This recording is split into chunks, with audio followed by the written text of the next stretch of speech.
काय झालं, कंटाळास? त्रास होतोय म्हणून हे सगळं सोडून कुठेतरी लांब निघून जावंसं वाटतंय? हाच विचार सुरू आहे ना? अरे, अतिविचार आणि भूतकाळात अडकून पडणं हा तुझा सर्वात मोठा दुर्गुण आहे. यापुढे ही समस्या तुला सतावणार नाही, तर आता शांतपणे समजू नये. अरे वेड्या, या संसार रूपी जीवनात तुला साक्षात मानवाचा जन्म प्राप्त झालाय. हे तुझे अहोभाग्य नाही का?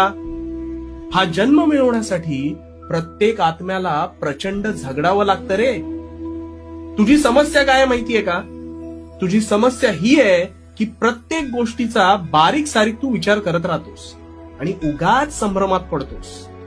अरे भूतकाळ ज्याच्या नावातच भूत आहे, ते घडलेल्या वाईट प्रसंगांसह तिथेच सोडलं पाहिजे. नाहीतर ह्याच भूतकाळातलं भूत तुझ्या मानगुटीवर बसून तुझा वर्तमान बेचिराग